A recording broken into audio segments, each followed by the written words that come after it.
Hi, and welcome to the show. Subscribe at kevinmd.com/podcast.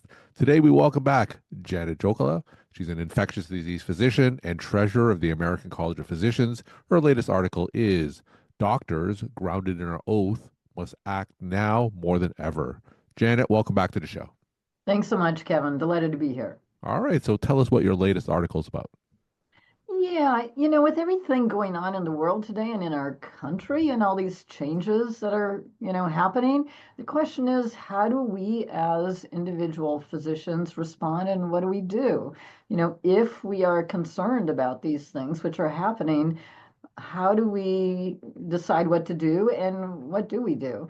So I realized, I thought it was important to pause, reflect, and kind of go back to the oath that we took when we graduated from medical school. Like, what are the values and principles that we promised to uphold? And I think by following that and adhering to that oath, we're going to be in a good place.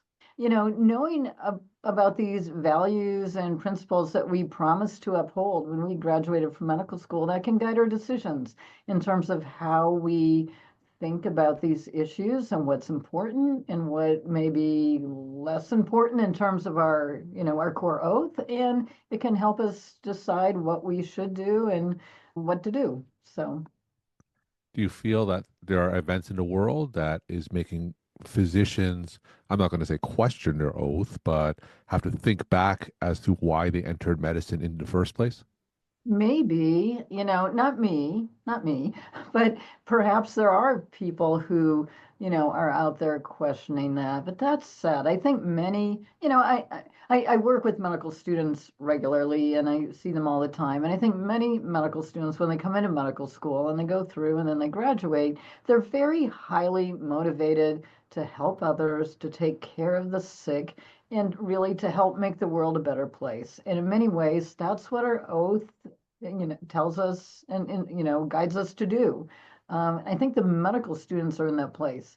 Now, as we all know, there's a huge number of challenges in practice and everywhere else that may sour people on, some of the things that we all get tied up in delivering health care. But putting that aside, at its core, we're here to serve others. We're here to take care of patients. And how do we do that best? So I want to read the first few lines of the oath that you put in your article. It says, I solemnly pledge to dedicate my life to the service of humanity. The health and well being of my patient will be my first consideration. I will respect the autonomy and dignity of my patient. I will maintain the utmost respect for human life. I will not permit considerations of age, disease, or disability, creed, ethnic origin, gender, nationality, political affiliation, race, sexual orientation, social standing, or any other factor to intervene between my duty and my patient. So, and of course, the oath goes on. So, we obviously live in a very polarized political environment. There are a lot of changes with our healthcare institutions as we speak, specifically with the World Health Organization and the National Institutes of Health and Health and Human Services.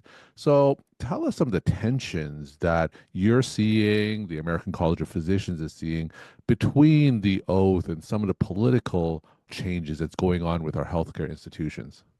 It's really challenging right now. It is really, really challenging. And I'll tell you, the ACP has spoken out about this, and so have a number of other organizations. The ACP has partnered with entities like the pediatricians, the obstetrician gynecologists, and others to put out a statement about the problematic issue of withdrawing from the WHO because it harms patients. Right. And, and the same thing, the AAMC, the Association of American Medical Colleges, has spoken out very strongly about the threatened cuts at the National Institutes of Health. But ultimately, when you drill down on these issues, it's about harming patients. And that's the problem. That's the concern. Even thinking about USAID and the things that are going on and globally and the work that the US has been doing there by abruptly stopping funding or whatever it is, all that's going on. I mean, patients at those the end of the receiving line of that support have been affected, and even also patients who've been enrolled in clinical trials. affiliated with the USAID, suddenly, with those abruptly being stopped, those are issues for patients as well. So medicine doesn't stop at our borders, within the border of a state or the border of our country. This is really, it's a global thing. And that's what hurts. I mean, that's what hurts so much. Now, for people who may not understand the impact on patients, let's give those scenarios that you talked about, withdrawing from the World Health Organization, the cuts at the National Institutes of Health, and withdrawing from World Aid. So tell me, for those who may not understand, how does that directly impact our patients? Let's just talk, for instance, with withdrawing from the World Health Organization. Talk about the patient impact of that specifically. Yeah, I tell you, we're on the, I hope we're not. I'm concerned we're on the brink of a bird flu and H5N1 potential pandemic. And it's really critical that we collaboratively work with our colleagues across the world on this to help stay on top of the data in terms of what's evolving with that, and also where there may be outbreaks, where they aren't, but then also figuring out how best to prepare for that and therapeutics and, all of that. By withdrawing from the WHO, it weakens the WHO's ability to combat that and to address those issues, and for us to even communicate with the WHO and to receive information and data back from the WHO. And that hurts everybody. It hurts people here in the US, it hurts people all over. But that aside, for us as clinicians to be able to answer questions, but then also to be able to provide the most up-to-date information and guidance for what to do around the potential for, say, bird flu, that's really important. It's a huge deal. So let's talk about the next example in terms of the cuts for the National Institutes of Health. Again, for those who may not understand what the NIH does and the direct impact it has on patients, talk about some of the cuts that potentially can impact our patients going forward. I tell you, I have many colleagues who are biomedical researchers and who work in this space, and some of the comments I've heard from them, I mean, it's fear. It's really fear. And it's like this will destroy the research infrastructure in this country, and beyond. There are many international researchers who collaborate with researchers in our country who, work on studies and things together. I tell you, I couldn't help but think about this again as someone who's experienced breast cancer and gone through chemotherapy and all that. As I'm lying there getting infused with these chemo drugs, you can't help but think, well, why these drugs? Why these two drugs? Why not those other drugs? And the only reason is because of research that's been done through the NIH to establish that these drugs are the safest drugs and they're the best drugs with the kind of tumor that I had. So, as an example, that's just one small example, but it directly impacts potentially patient care and our future going forward. I mean, it's almost like, yeah, the concern is that research could just stop or really slow down at this point, and we could be treating the same tumor that I've had, the way I've been treated now. We'd be treating it the same way 10 years from now because we don't have new information in terms of what to do differently. I hope that helps. Now, you work at an academic medical center, of course, and you're talking to a lot of researchers who receive NIH grants. You mentioned fear. Just go into more detail about what you're hearing. Do they feel powerless? Is there anything that they can do? How are they responding to these cuts at the NIH? Yeah, well, first of all, the potential cuts at the NIH, they've been paused right now due to a court order, and we'll see how that all plays out. So I think there's fear, and people are just very unsettled, not knowing what's coming next. And these things are all happening so quickly. Mhm. This happens and then that happens, and it's a lot to absorb and keep track of. So with that, I think people are trying to figure out how best to respond and what to do and where to turn. So I think people are getting their footing and their grounding and realizing this is really important and this is foundational, and people are figuring out a way forward. But I think the first reaction is, oh my goodness, I can't believe this. And why would we ever do something like this? And how is it going to affect me, of course? And then they're figuring out how best to respond and what to do. I really feel for the early career researchers and people who are in this space when things are so unsettled, but we'll see. And why specifically the early career researchers? What are some specific things that they need to look out for with all the changes going on? I think they need to look out for the same things that all of us are looking out for. Again, to have committed one's training in early adult years to all this training and all this work. They may be MD, PhD people or straight PhD or straight MD people, but they've spent a tremendous amount of time gaining a very sophisticated and a very kind of strongly based scientific background. And now they're at the cusp of jumping into their career, and with this sort of activity going on, which is very unsettling for them in terms of funding, support, and all this going forward.